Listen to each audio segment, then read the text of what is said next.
Bon gré mal gré, les derniers squatteurs de l'ancienne cité universitaire de Cachan ont dû accepter les relogements qu'on leur proposait. Après avoir passé une nuit sur le trottoir, leur campement a été ce soir évacué par les forces de l'ordre. Plus de droit de succession entre époux, c'est la réforme sur laquelle planche le ministère des Finances. Le conjoint survivant n'aurait donc aucun droit à payer. Au Liban, on enterrait aujourd'hui les 28 morts, dont 16 enfants tués lors du bombardement de Cana le 30 juillet dernier. Beaucoup de Libanais veulent aujourd'hui regagner leur maison, même en ruine.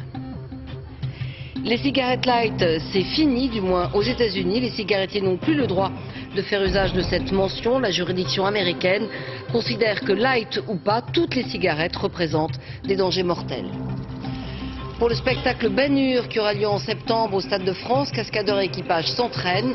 Il s'agit de répéter la grande reconstitution de la course de chars qui met en présence 6 attelages et 24 chevaux. Madame, Monsieur, bonsoir. Les forces de l'ordre sont intervenues ce soir pour disperser les squatteurs de l'ancienne cité universitaire de Cachan.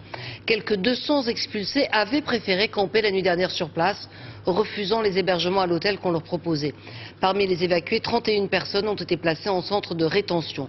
Plusieurs associations et élus se sont émus des conditions et de la méthode employée. Anouk Burel et Emmanuel Beck.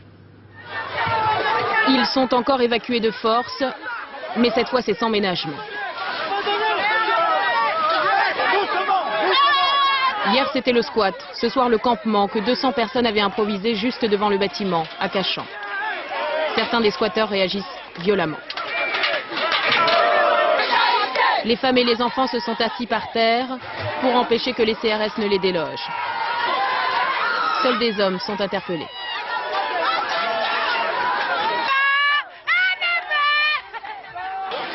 Ce soir, ils seront tous évacués vers un gymnase de Cachan. Le préfet pourtant venait de proposer de les loger dans 2 hôtels seulement pour ne pas les séparer. Ils ont refusé. Mettre des enfants dans la rue, c'est irresponsable. Alors qu'on a une autre solution. S'il n'y avait pas d'autre solution, si c'était l'unique possibilité, là on pourrait me reprocher de ne rien avoir proposé. Mais ce n'est pas le cas. La nuit dernière, ils se sont accrochés à bout de bras, malgré la pluie, le vent, la présence des enfants.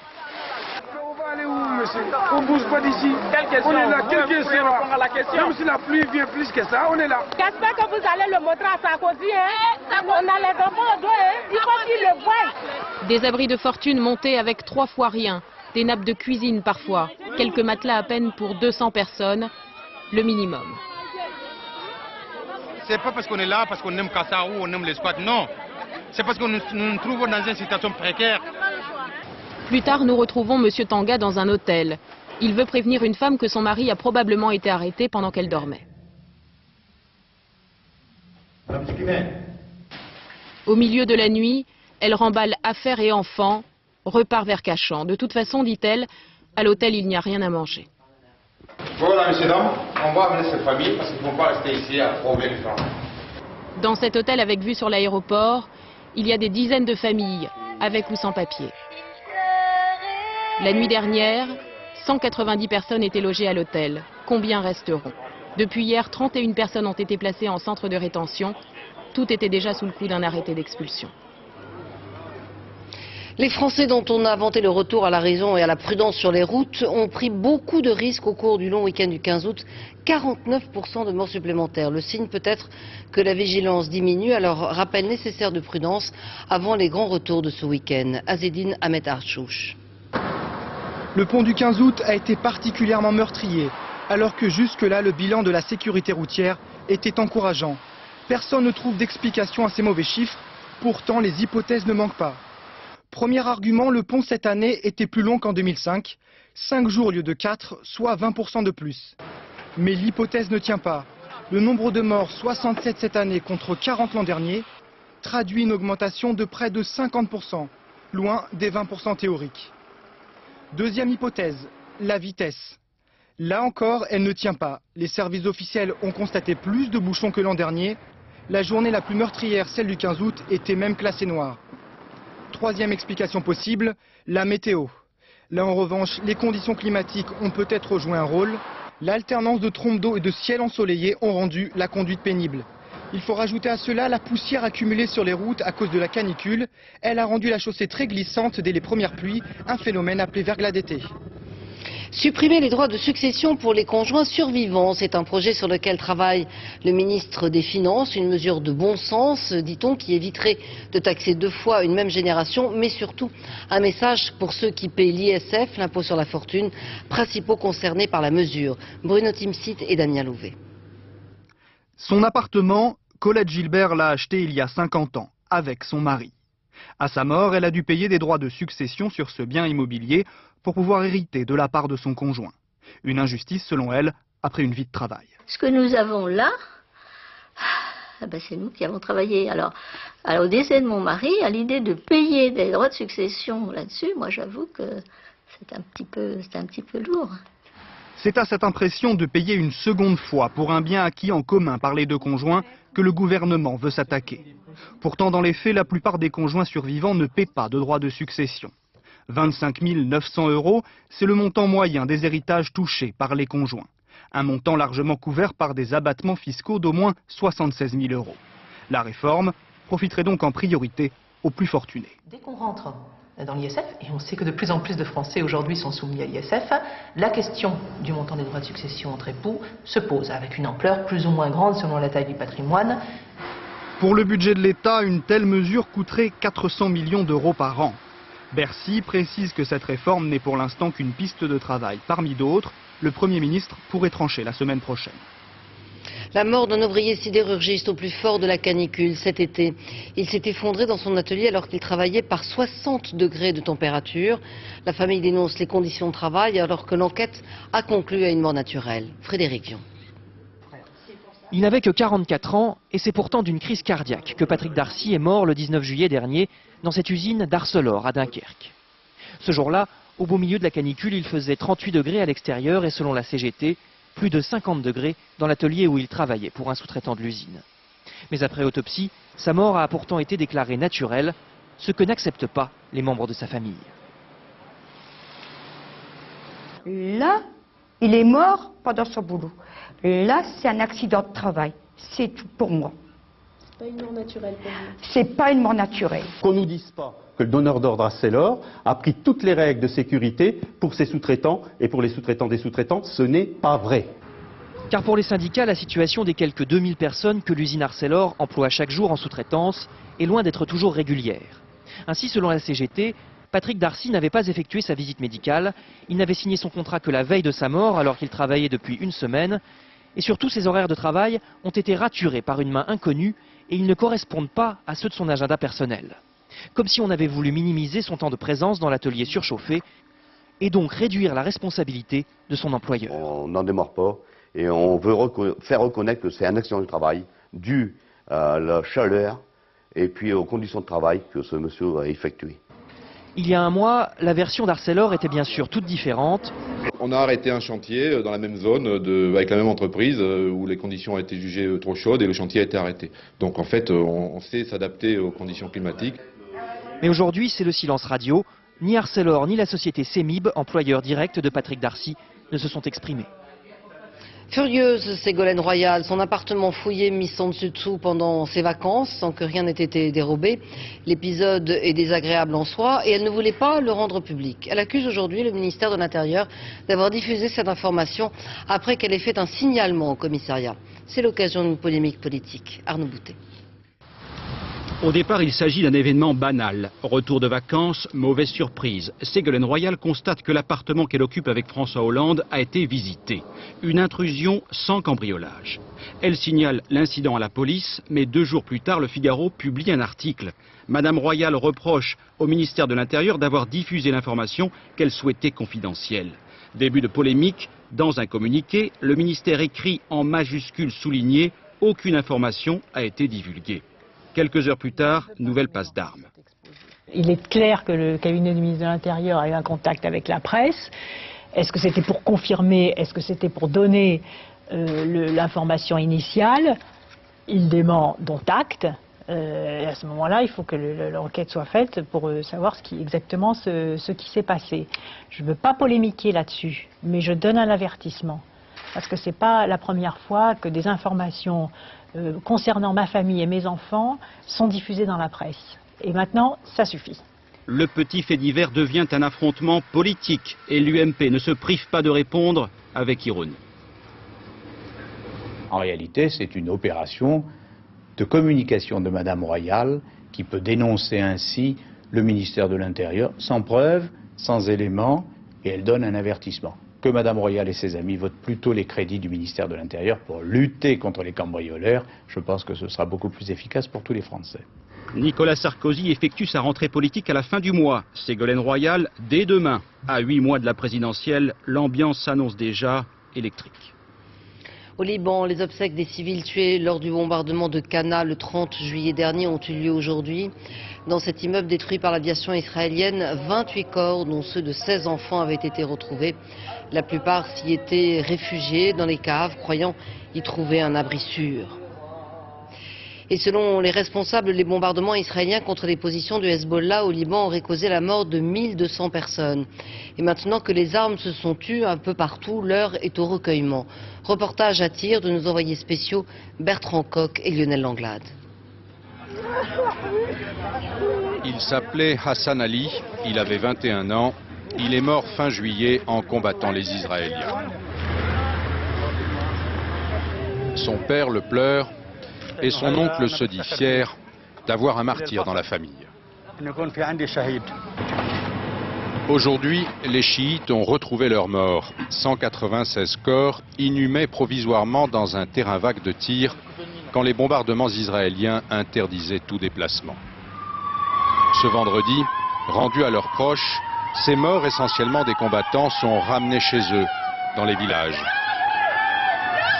Comme Haïta Shahab, à portée de fusil d'Israël, village 100% chiite et détruit à 80%. Que Dieu détruise Israël, qui nous a pris nos enfants, hurlent les femmes. Au milieu des ruines défilent 9 cercueils enveloppés du drapeau du Hezbollah. 9 martyrs accueillis comme des mariés avec du riz, du parfum et des fleurs. Nous, Hezbollah, marchons sur les traces de l'imam Khomeini. Comme à Nadjaf, comme à Téhéran, ces chiites communient dans le souvenir de Hussein, le petit-fils du prophète, tombé sous les coups de ses ennemis. Si Dieu le veut, nos martyrs sont déjà au paradis. Ils ont combattu une armée puissante et ils l'ont vaincue. Personne ne peut défendre notre terre comme le Hezbollah, ni l'armée ni l'État. Avec un ennemi si proche, de puissants soutiens extérieurs et une foi inébranlable, ces chiites, soudés par la mort de leurs combattants, ne se laisseront pas facilement convaincre de renoncer au djihad. La France qui compte déjà 200 soldats parmi les 2000 hommes de la FINUL installés au Liban depuis 1978 et commandés par le général français Alain Pellegrini, va envoyer un deuxième contingent de 200 hommes, essentiellement des officiers du génie militaire, pour aider à la reconstruction du pays. Jacques Chirac insiste pour que les missions de cette FINUL renforcée soient mieux définies avant d'envoyer davantage de troupes. L'ONU et les États-Unis demandent plus d'efforts de la part notamment de la France. Le gros des contingents français partira dimanche de Toulon. Et au Liban, où les dégâts sont évalués à près de 4 milliards de dollars, 30 000 habitations auraient été détruites. Pourtant, les Libanais cherchent tous à retrouver ce qu'il reste de leur maison ou de leur appartement. Samassoula et Mathias Second. Chaque jour, elle revient ici dans l'espoir d'arracher à ses décombres un bout de sa vie. Au-delà des destructions, dit-elle, ce sont les souvenirs engloutis qui font le plus mal. Qu'est-ce que vous voulez que je vous dise? J'ai envie de pleurer. On a vécu 8 ans de notre vie ici. Et en plus, c'était notre seul bien. Dans son quartier habité par la classe moyenne, tout le monde est logé à la même enseigne. Au 5e étage, Mohamed Barakat est le seul de sa famille à avoir osé revenir. En face, c'était 3 immeubles. Le missile est tombé en plein milieu et c'est le souffle qui a causé les dégâts chez nous. Dans l'appartement d'à côté, ses voisines font l'inventaire des destructions du quartier. Plus de club internet. Mais Madame Chouker a pu sauver quelques précieux objets. Maintenant, les tableaux, quelques livres, ma peluche, petite peluche, Il y avait quelque chose, l'album. La femme nous dit tout cela avec un sourire désabusé. Elle trouve que c'est déjà pas mal. En bas, les commerçants s'activent pour rouvrir boutique au plus vite. Plus d'électricité, plus d'eau, tout est à refaire. Ce magasin d'électroménager est un des premiers à reprendre son activité. Aujourd'hui, on est en train de nettoyer. On va mettre les glaces, nettoyer les marchandises. On va voir ce qui est gaspillé pour jeter dehors. On va recommencer. Les habitants de ces quartiers bombardés tentent peu à peu de reprendre le cours de leur vie. Mais malgré l'optimisme affiché, ils savent que cela prendra des mois, voire des années. Et à cette catastrophe humaine et humanitaire s'ajoute une catastrophe écologique sans égale dans cette partie de la Méditerranée. 15 000 tonnes de pétrole souillent les côtes libanaises. Une marée noire qui a été provoquée par le bombardement des réservoirs de fioul de la centrale électrique de Djiyeh. Il faudrait débloquer 50 millions d'euros selon les spécialistes réunis à Athènes pour stopper cette marée noire. Et tout au nord d'Israël, à la frontière libanaise, des centaines de policiers sont déployés pour récupérer les milliers de débris de Katyusha qui ont été lancés pendant des semaines par le Hezbollah. Reportage, Gérard Grisbeck et Alain Gréco. Viens, je vais te montrer. Regarde, c'est du tout frais, on vient juste de les ramasser. Avi et ses hommes sont à la tâche depuis ce matin. Nous sommes au nord d'Israël, à la frontière libanaise. Des milliers de missiles sont tombés ici pendant la guerre. Il s'agit maintenant de les récupérer. Sur le cheval, on a un avantage. Je suis plus haut, je vois plus loin. Dès que je vois une partie brûlée, c'est qu'il y a des débris de missiles. Il y a ceux qui sont à cheval et ceux qui marchent à pied, dans ce qui ressemble à une battue. 800 policiers sont engagés dans l'opération nettoyage. À chaque fois que l'on trouve, le démineur arrive. Car quelquefois la tête du missile n'a pas explosé. Là, ce n'est pas le cas. La manœuvre est plus simple et plus rapide. Notre but, c'est de récupérer tout cela avant que les gens ne reviennent ici. On veut être sûr que ces restes n'explosent pas. Pour le moment, cette zone a été bouclée par la police, mais il faudra bien la rouvrir très vite à la population. Nous ne pouvons pas garantir un nettoyage total. Nous allons évidemment demander aux gens de nous alerter s'ils trouvent un impact. En fin de journée, l'endroit ressemble à un entrepôt de ferrailleurs. Ces restes de Katyusha vont servir à construire un mémorial, mais ils symbolisent aussi le fait qu'Israël n'a pas gagné cette guerre et que pour la première fois, elle a reçu des milliers de missiles à l'intérieur de son territoire. Aux États-Unis, c'est la fin des cigarettes dites light. La mention est désormais interdite. Les autorités ont estimé que, allégées ou pas, les cigarettes présentaient un danger incontestable pour la santé et qu'il fallait bannir tout terme laissant à penser qu'une cigarette pouvait être moins nocive. Enquête Martine Laroche-Joubert. Ces fumeurs se sentent peut-être rassurés sur leur santé parce que leur cigarette est légère. Erreur. Ce juge de Washington vient de contraindre les fabricants à ne plus utiliser certains termes dans leur publicité et sur les paquets. Légère, ultra-légère, naturelle, faible teneur en goudron, mensonge, ces cigarettes seraient aussi dangereuses que les autres. Une décision de justice qui ne semble guère affecter certains marchands de tabac déjà résignés à la baisse des ventes. On ne vend plus beaucoup de cigarettes comme avant. C'est devenu trop cher. Les habitués, eux, ne paraissent pas prêts à bouleverser leur rituel. Light ou pas, ça ne changera pas ma consommation. Je sais qu'elles sont dangereuses, mais on meurt tous de quelque chose. Des propos que le maire de New York, ancien fumeur, ne souhaite plus entendre. Il offre 125 millions de dollars de sa poche pour lutter contre le tabagisme. Je vois des gens qui meurent et je sais que nous aurions pu les sauver. Mais la justice ne va pas assez loin, selon des associations de juristes qui souhaitent des sanctions financières contre les fabricants de cigarettes. Je suis surprise et déçue pour les Américains. Le juge avait de nombreuses raisons pour condamner davantage l'industrie du tabac. Étrangement, aux États-Unis, on peut entrer dans une pharmacie et acheter à la fois des médicaments et des cigarettes. Un paradoxe, car ici, à New York, cigarettes légères ou pas, on ne peut fumer que dans les rues. Depuis quelques années, la France a rattrapé son retard en matière d'énergie renouvelable, notamment avec les éoliennes. Il y en a aujourd'hui 1500 en France et les nouvelles demandes affluent. Reportage Élodie Pacoz et Marie Cazot. Bonjour Monsieur Bonnet. Bonjour. Vous allez bien? Ça va. Alors, comment ça se passe? Ça a tourné? Oui. Une éolienne au beau milieu du potager. Olivier Krug est ravi. L'appareil qu'il vient d'installer chez ce retraité tourne à plein régime. Les éoliennes privées sont encore marginales, mais cette année, l'installateur a équipé une vingtaine de particuliers. Maintenant, vous pouvez raccorder votre éolienne directement sur le réseau électrique de votre habitation. Ça, c'est tout à fait nouveau. C'est-à-dire qu'aujourd'hui, nous, on est tous consommateurs. On a tous chez nous des appareils électriques qui consomment de l'énergie. Et pour la première fois, on peut devenir producteur. Coût de l'installation, 15 000 €. Une somme rondelette, mais le client l'amortira en quelques années. Son éolienne lui fournit directement électricité et chauffage. Mais surtout, les surplus sont obligatoirement rachetés par EDF. Donc il y a deux compteurs. Le compteur de consommation, c'est ce qu'il achète à EDF. Le compteur de production, ce qu'il revend à EDF.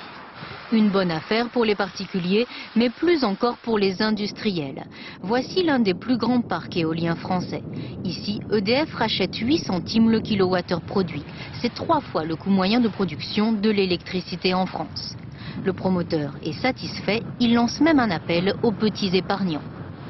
On essaye justement d'inciter les gens à venir investir dans des parcs éoliens. C'est un investissement qui est rentable et qui permet également surtout de lutter contre les émissions de gaz à effet de serre.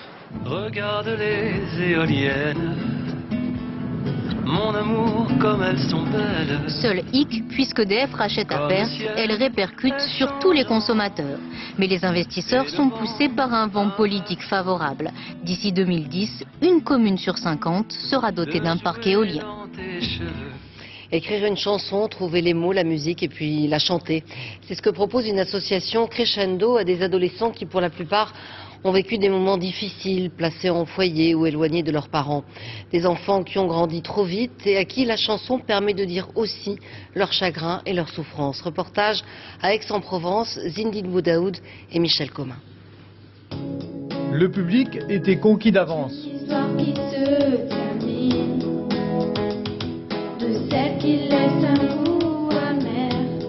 Ces ados préparent ensemble leur passage sur scène de vraies petites stars. Pourquoi tu es ému? Non, parce que c'est une belle chanson et les paroles, elles veulent dire quelque chose et elles sont très belles, quoi. Le projet de l'association Crescendo, donner la parole aux enfants. Les textes sont le reflet exact de leur jeune vie. Ça laisse un goût amer, des marques profondes comme la mer.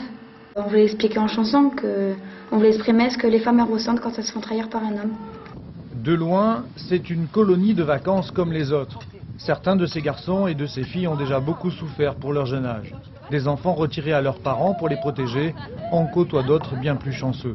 Leurs paroles sont moins sombres que les années précédentes. Il y avait des textes très forts, alors très forts dans l'émotion, et je pense que ça faisait pas forcément du bien aux enfants de chanter ça devant 300 personnes, de raconter sa vie devant tout le monde, même si à un moment donné ça peut être un exutoire. 1, 2, 3, 4. Un rap sur Zidane, une chanson d'amour ou sur la paix dans le monde, un mois de travail intensif. Le truc, c'est que vous vous mettiez d'accord sur qui fait quoi. Un mois de partage, de découverte pour des enfants qui parfois n'ont pas été gâtés par la vie. Jennifer vit en foyer depuis l'âge de 8 ans. Disons que c'est le choix de ma mère, parce qu'elle avait besoin de me placer pour que je sois protégée de tous ces problèmes. Donc petit à petit, ça m'a aidé, ça m'a fait grandir. Dans quelques jours viendra le temps des concerts, de l'enregistrement d'un CD, l'été de tous les espoirs pour les enfants de Crescendo. Dédicace à Rahman Soulaï en Ambre et à Salim, l'Algérien de Gennevilliers.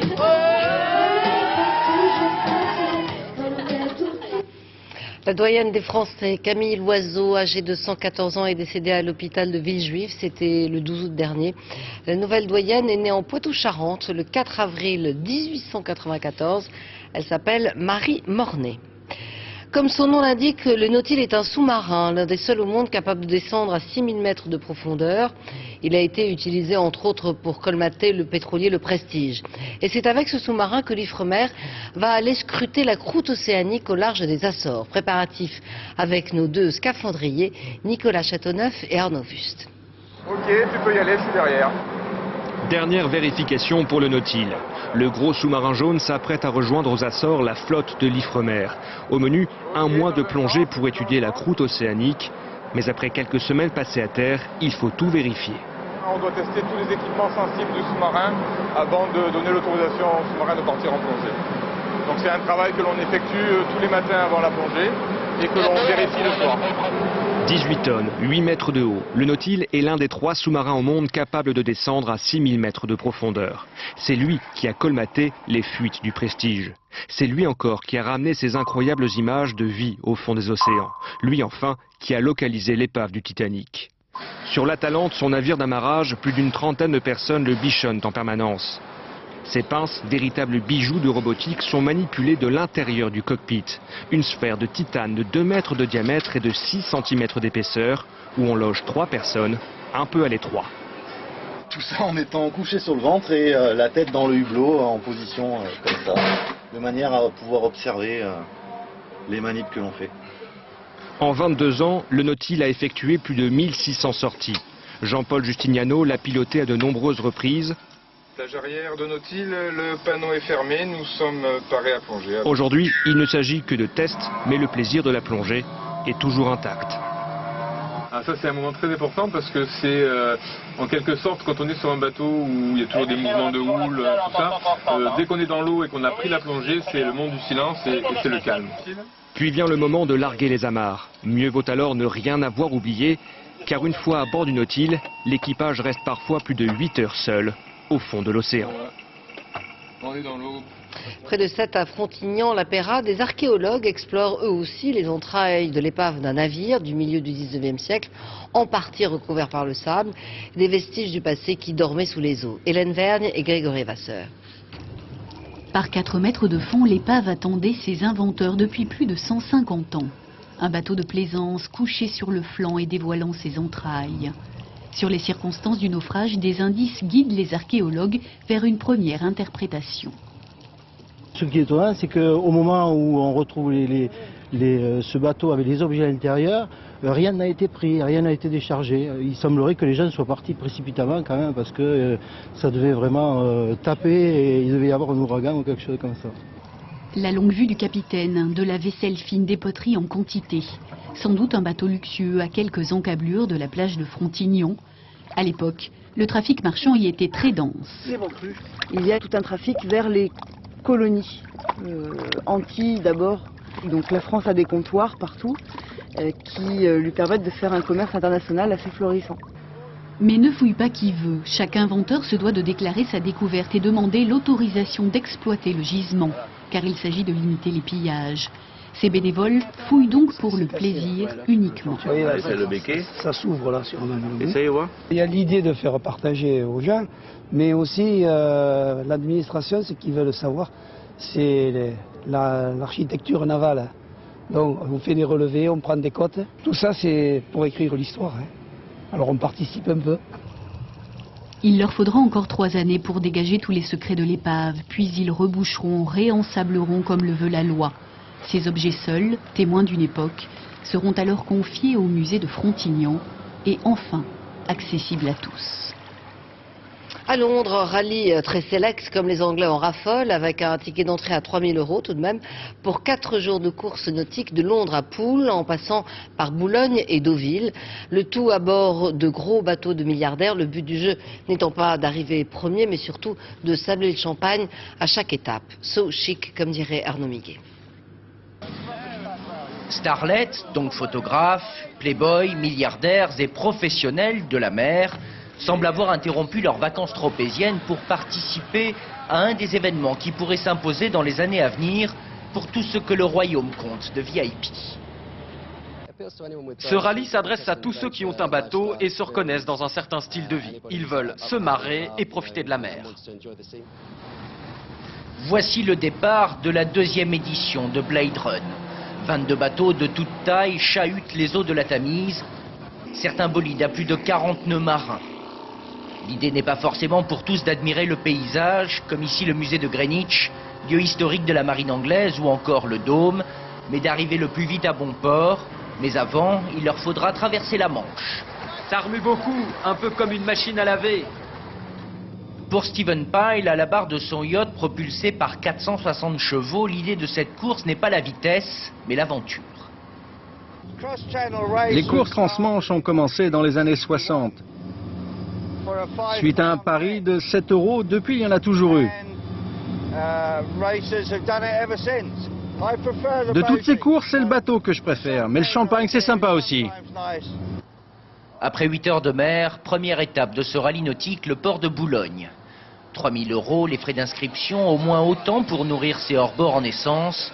L'événement n'est donc pas à la portée de toutes les bourses.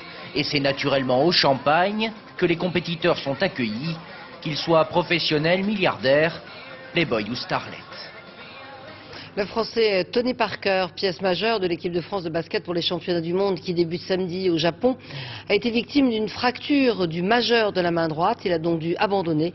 Il rentre aux États-Unis où il joue chez les San Antonio Spurs pour se faire opérer. Romain Messi. C'est un doigt qui pèse très lourd. Blessé mardi en match amical, Tony Parker espérait une simple entorse. La radio passée hier soir a révélé une fracture de l'index de la main droite. Impossible dorénavant de dribbler ou tirer. Parker est forfait pour le championnat du monde qui commence demain. Un vrai coup dur pour les Bleus et leur meneur de jeu. C'est clair que c'est dur à vivre, surtout qu'on a une super belle équipe, super gros potentiel.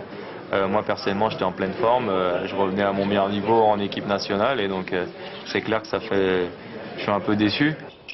La tâche s'annonçait déjà compliquée avec Parker. Elle le sera encore plus sans lui, star et guide de l'équipe de France. De quoi mettre un frein aux ambitions affichées il y a encore quelques jours. Moi je nous vois jusqu'au bout, hein. Sans hésiter, faut pas réfléchir, on est une équipe. Si on vient déjà pour voir qu'on va être éliminé en quart ou même avant, c'est pas la peine d'y aller. L'objectif officiel d'un quart de finale devient pourtant un vrai défi. Dans leur groupe, les Bleus vont affronter l'Argentine et la Serbie-Monténégro, respectivement championne olympique et championne du monde en titre. Les Français comptent sur Dio, Pietrus ou Gelabal pour faire oublier Parker et sur la très bonne ambiance qui règne au sein du groupe. Ils en auront bien besoin. Le spectacle Ben-Hur qui aura lieu en septembre au Stade de France à Paris. Cascadeurs et équipage s'entraînent. Il s'agit évidemment de reconstituer la célèbre scène où le quadrige de Ben-Hur s'affronte avec 6 autres chars, 24 chevaux au total qui doivent apprendre à tomber. Julien Passette et Marc de Langenhagen. Depuis 40 ans, les chevaux emmènent Mario Luracci vers de nouveaux défis. Ce spécialiste du dressage équestre s'attaque à un mythe de l'Antiquité romaine, Ben-Hur, bientôt représenté au Stade de France. Un vrai travail de chorégraphe. Une cascade ou même regarder une bagarre, c'est un ballet. Parce que ici, tu vas faire mourir la vitesse. 9 mois de préparation pour 14 minutes de course effrénée. Contrairement au cinéma, Mario Luracci et ses 6 cascadeurs n'ont le droit qu'à une seule prise. D'où une attention de tous les instants pour obtenir la perfection.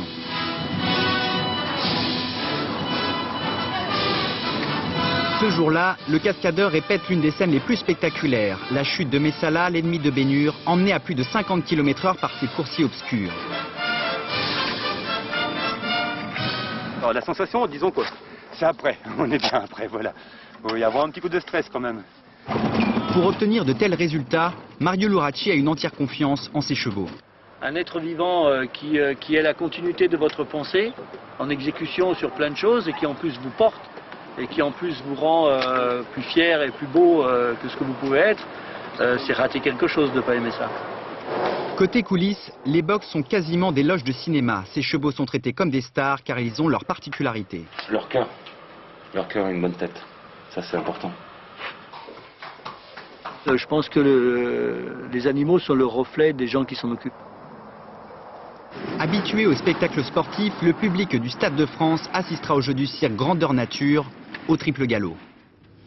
Sergent Garcia sort lundi son 5e album intitulé Mascaras. Depuis 10 ans, le chanteur mélange les sons et les styles venus d'Amérique du Sud pour donner naissance à une musique festive. Ce nouveau disque a été conçu entre Valence en Espagne et Paris et il a été enregistré au Mexique. Olivier Lenouza et Yann Moine. Bruno, alias Sergent Garcia, promène son chapeau dans une ruelle en Espagne. Là, tout d'un coup, on est dans une autre époque. C'est le piano, si on se tait, il y a le son de la ville. Valence, ville d'adoption d'un homme né en Savoie, d'une mère française et d'un père espagnol. Il y a 10 ans, après avoir goûté au punk, Bruno Garcia crée la salsa muffin, un cocktail explosif, des musiques des Caraïbes.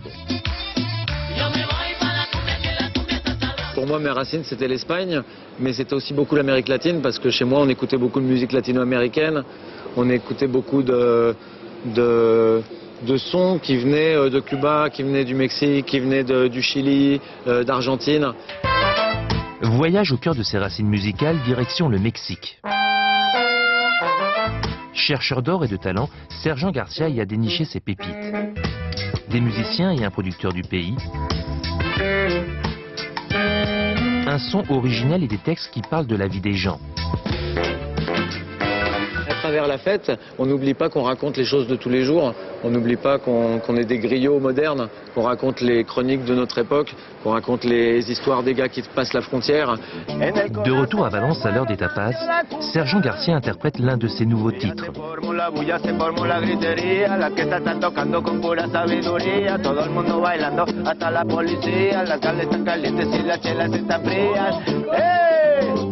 L'ancien punk sillonne aujourd'hui les villes du monde. Toujours contestataire, le sergent poursuit sa campagne. Mais sa révolution, il la rêve, pacifique et festive. C'est la fin de ce journal, merci d'avoir suivi. Tout de suite la météo d'Isabelle Martinet. Après évidemment le point route de Julien Pascal, 20h50 PJ. Excellente soirée sur France 2, je vous retrouve demain à 13h. Bonsoir.